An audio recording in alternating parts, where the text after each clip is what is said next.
Hello students, कैसे हो आप लोग। मौर्य एजुकेशन में आपका स्वागत है।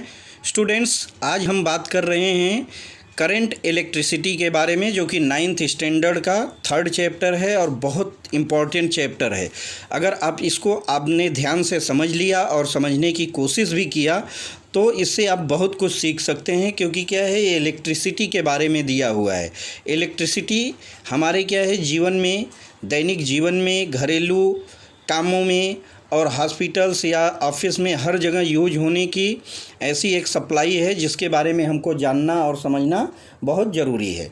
आगे इसमें हमने इलेक्ट्रिसिटी क्या होता है इसके बारे में पढ़ा है, इसके बारे में कुछ फार्मूला दिया था, उसको भी हमने ध्यान से समझा है। इलेक्ट्रिक का फ़्लो कैसे होता है उसके बारे में समझा है। वोल्टाज सर ने जो बनाया हुआ है, एक सेल बनाया था स्टार्टिंग का, उसके बारे में हमने जाना समझा। जो हमारे इलेक्ट्रॉन्स रहते हैं वो किस मोमेंट में रहते हैं मेटल वायर में, और जब उसको हम वायर को इलेक्ट्रिक से करंट के थ्रू जब कनेक्ट करते हैं तब वो कैसे एक्टिव हो जाते हैं, उन सब के बारे में हमने जाना और समझा है। नेक्स्ट सेशन में अब हम देखेंगे रेसिस्टेंस एंड ओम्स लॉ, ठीक है, जो कि बहुत इम्पॉर्टेंट है। एग्ज़ाम के वे से भी देखेंगे तो बहुत इम्पॉर्टेंट है, क्योंकि इसमें से क्वेश्चन आते हैं। आगे हम देखेंगे कि ओम्स लॉ है क्या। The relationship between the current flowing through a wire I and the potential difference across its end volt can be obtained from the law that was given by the German scientist George Simon Ohm. एक scientist है, कहाँ के, German के, जिनका नाम था George Simon ohm. उन्होंने अपना एक रूल बनाया जिसको हमने कौन सा नाम दिया, ओम्स लॉ दिया, जो कि रेसिस्टेंस के बारे में उन्होंने रूल बनाया है। तो यहाँ पर क्या है कि आप इसके जो डिफिनीसन है, डिफिनीसन से ही समझ गए होंगे। आगे दिया है, in a physical state of a conductor remain constant the current I flowing through it is directly proportional to the potential difference V between the two ends.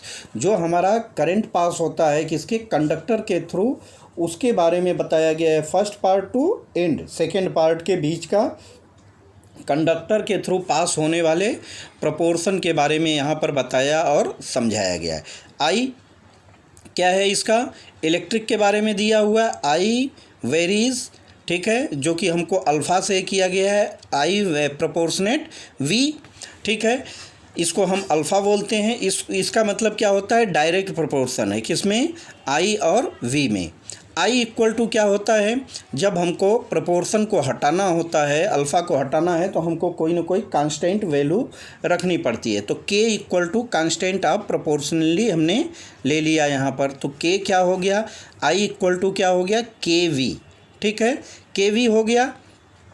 अब आगे हमको क्या करना है कि I into K, 1/K equal to क्या है, V, ठीक है। 1/K क्यों किया हमने, क्योंकि I equal to K into V हो रहा है, ठीक है। तो V हमको चाहिए तो क्या मिलेगा हमको, I/K होता है, उसको हम अदर वे में क्या लिख सकते हैं, I into 1/K equal to V। 1/K equal to क्या होता है, R, resistance of the conductor. जो कंडक्टर है, कंडक्टर का क्या है, रेसिस्टेंस है वो, जिसको हम हिंदी में प्रतिरोध बोलते हैं, ठीक है। अब 1/K इक्वल टू क्या हो गया, R हो गया, ठीक है।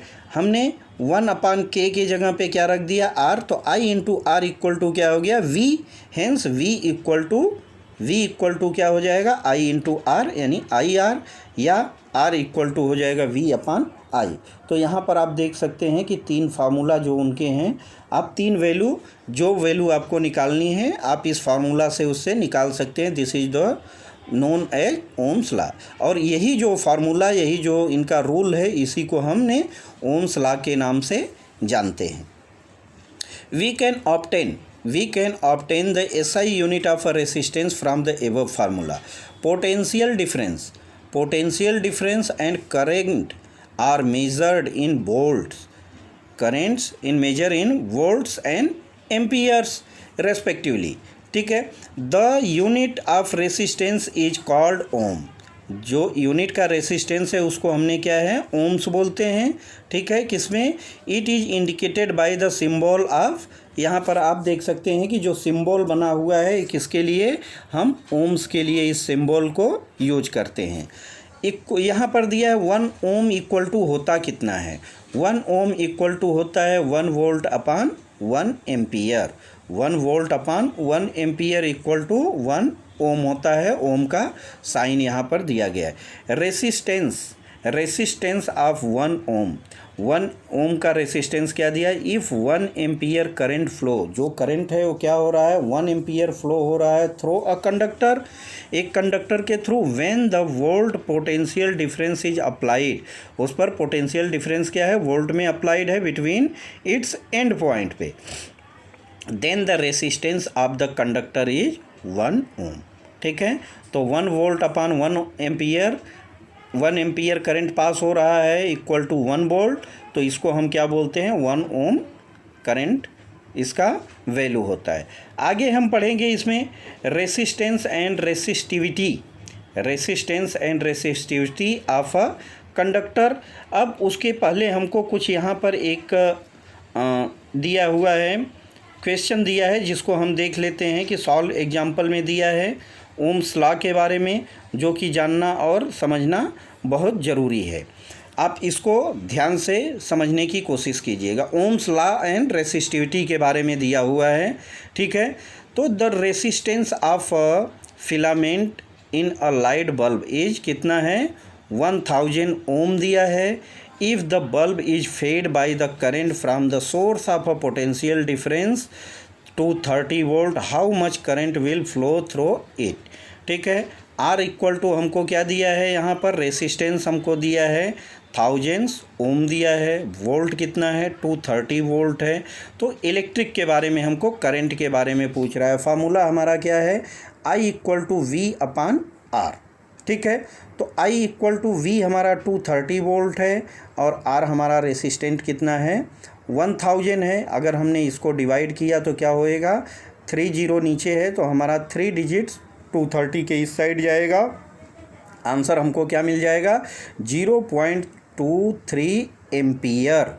यहाँ पर हमको करंट क्या मिल गया, 0.23 ampere. The current flowing through a filament, जो फिलामेंट है बल्ब का, ऑफ अ बल्ब क्या हो रहा है, 0.23 एम्पियर करंट पास हो रहा है।